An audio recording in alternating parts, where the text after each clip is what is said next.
I've talked about this in length before, about how the reason Silver betrayed Kreese at the end of the season is quite simple.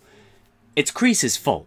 For all intents and purposes, it's Kreese's fault. The whole way everything played out for Kreese and Silver at the end of the season is pretty much because of Kreese himself. He inevitably caused something that he wasn't trying to avoid, but something that he didn't even see coming, by something that he caused, if that makes sense. And it all kicks off in a lesson that they're teaching the class about everyone has a weakness, where Kreese puts Robbie up against Kenny. Now, obviously, no matter where these fighters go, you know Robbie's taking Kenny any day of the week. It's just a situation where Silver was testing a theory that, okay, Robbie will wipe the floor with Kenny, but that's not what I want to teach the class. Everyone has a weakness. So Robbie lands a hit on Kenny, and then Robbie's like, hey, hey, hey, hey, hey. And then Silver's like, got it, I got it, that's all I need.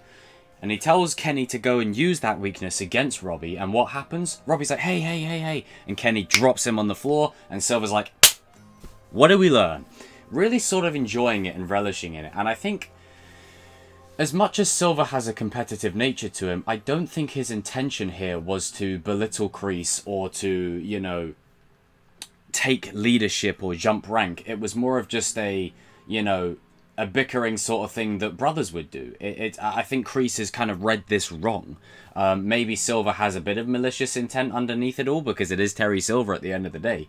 But I think during this situation, it's more of just a lesson for the class, and Kreese reads it as something else that it isn't. And Kreese takes it as a personal attack, thinking, okay, maybe Silver's talking about me here. Maybe Terry's saying I have a weakness. And Terry, you know, John does have a weakness. Terry is right. And this is the point of it, is Terry is 100% right. And Kreese doesn't like that. He doesn't like that one little bit. And it sort of puts him in the same position that he was with Johnny in Season 2, where Johnny would make a decision and Kreese would constantly belittle him or overly play it by saying, we're all going to follow Johnny's orders today, aren't we? Sort of like how Silver would say the same for Kreese. It again, is a nice little parallel there, a nice full circle. Then you get to the later part of the episode. So this is in episode 7, Minefields. So you get to the later part of the episode where he gives him the beers. And, you know, to the victor go the spoils. And he brings up a memory. And this is where I really had an issue with Kreese this season. Is there's just certain lines you don't cross, and I've said it before and I'll say it again. Out of all the characters that have been in and out of this show, Terry Silver, at the early part of Season 4, was probably the most nuanced character out of the bunch. You know, he put all the facts on Kreese. He says, why do you want to strike first? You stole the man's son. Then he mentions about Karate Kid 3, about how he terrorized a teenager.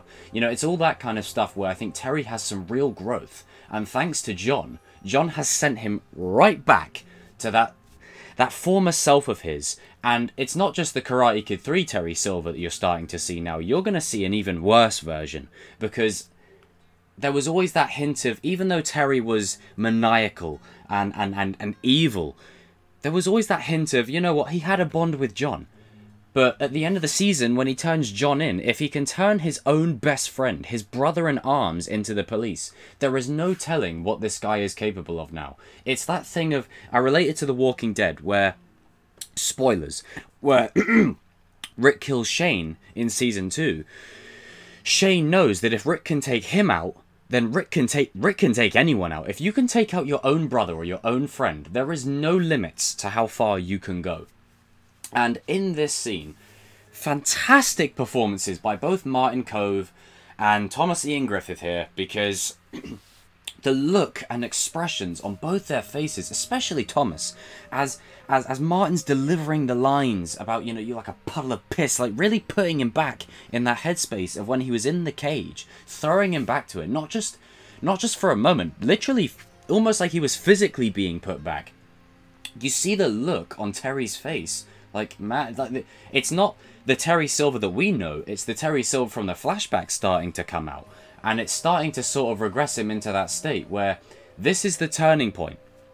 Even though in the next episode, Terry's like, you know, friendly and buddy-buddy. And then at the later end of the episode, it ends up like a Joker situation. This is the turning point. This is the part where any hope that Terry Silver had to be a more well-rounded individual was completely ruined at this moment by John himself. Terry has done all this work after all this time to move forward and put the past behind him, this traumatic past, this terrible event, you know, which is something that, again, that the show does well, is it's applicable to the real world, is that there are, you know, like veterans and ex-soldiers who have gone through this, who have seen their brothers die, you know, in front of them while they can do nothing about it. You know, it's a real thing. And Kreese completely takes this the wrong way. You know, in what was just a simple lesson to the class, he puts Terry back in that headspace. Is it any wonder why Terry betrayed him at the end of the season? And it culminates in the fantastic line that I absolutely adore, where Terry goes, yes, there it is. I can always count on you playing the guilt card. How many times do you expect me to repay that debt before we're square? And I love that, because as much as Terry feels indebted to Kreese, you can't hold that over someone their entire life and then, you know, just be completely ungrateful about it. You know, that's where John goes wrong here, is there's not much gratitude in this situation. And then he not only puts Terry back in their headspace, he brings Terry Silver back. You know, inevitably, this is going to be something that John has to deal with going forward. And no doubt, John's going to spend most of next season in the Slammer.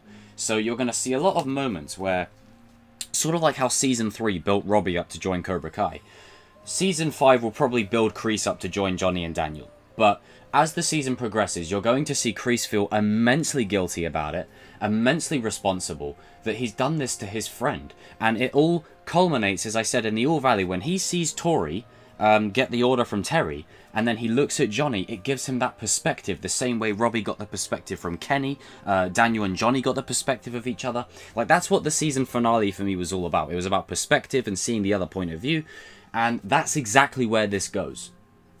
And Kreese seeing that, and the headspace he's now in, he's going to feel tremendously guilty about this. You know, there's going to be probably a moment where he sat there in his cell, alone with his thoughts, just thinking, man, what have I done? You know, and then that will kick off the Cobra Kai Civil War, which I think is absolutely going to happen. And I'll talk more about that in another video. But I just think this scene right here is actually really heartbreaking, because Terry, and I've said this before, Terry could have won the whole All Valley with Robbie and Tori if Kreese didn't do any of this. Terry wouldn't have had to bribe the refs. Terry wouldn't have had to do any underhanded deals. They wouldn't have had to do any, you know, shady behavior towards the other dojo. I genuinely believe Terry's initial response would have been enough to win the All Valley cleanly. Like, not cleanly, because it's Cobra Kai, but cleanly, if you know what I mean. Just polish the opposition off, and you would have had Robbie and Tori be complete champions.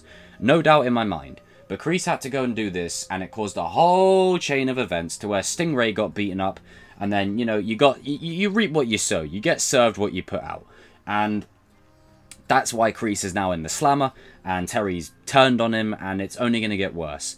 And I don't see a world where these two reconcile, at least yet. No one saw a world, except me, may I add, where Robbie and Johnny, you know, reunited. I'll take full credit for that. You know, you've got Johnny taking Robbie with him to go to Mexico next season, where undoubtedly Johnny and Miguel will, you know, reform that bond, and father and son will continue. Then you have CHOZEN coming into the mix, and how that will shake up the dynamic of everything. But I just feel like this bond, it's such a shame, because at the end of Season 3, you know, I'm there for you, your whole life, and then, you know, it's such a great moment, you know, a brotherhood forged in war, and this is the level of Kreese's gratitude, doing this to his buddy. Like, what's wrong with you? You know, what are you doing? And Terry in this, like, Thomas, fantastic performance. I don't know if he probably doesn't watch YouTube, but Thomas, if you ever see this video, what a performance. I just felt so bad for him in this situation. You can tell the pain in his eyes, that he's like, man, like, I'm wow, really, John? Like, come on, dude. You know, it's, I don't know. Kreese deserved it. That's all I'm saying. That's all I'm saying is Kreese had it 100% coming. And after everything that Kreese has done throughout this show, while he had that, you know, quote-unquote redemption moment, which I did call, may I add, by the end of the season with Tori, it still isn't enough. You know, he still has to go through the Hawk process of, you know, atoning for stuff you've done. And I don't think Kreese will ever fully atone, but I think there is room there to atone for at least a few things. But the guilt and the weight of everything that's just happened is gonna ride on Kreese now, because if we can't find a way to get Terry back, and to be honest, I'm gonna be real, I don't think there's a way back for Terry. I think Terry is the final villain. He is the final boss for however long the show goes on, and it's Kreese's fault. And there is no ending I see where Kreese and Silver ride out into the sunset riding horses like, you know, sheriff and deputy. I don't see it. I see a world where if one of them goes out, they both go out. Like, I could totally see a world where to get Silver out of the situation, you have to take him out, and the only one who could do that is Kreese, because he's at the end of his line. You'll probably get flashbacks next season to Betsy. And he's got that classic Darth Vader Hollywood kind of redemption style kind of edge to him, where if he was to redeem, it would be at the expense of his own life. And this is going to be a key part of it going forward. So guys and girls, I've rambled on long enough. Comment down below what you thought of this scene. I mean, on a scale of 1 to 10, how bad did you feel for Terry here, especially after he's done everything to change things and make things right?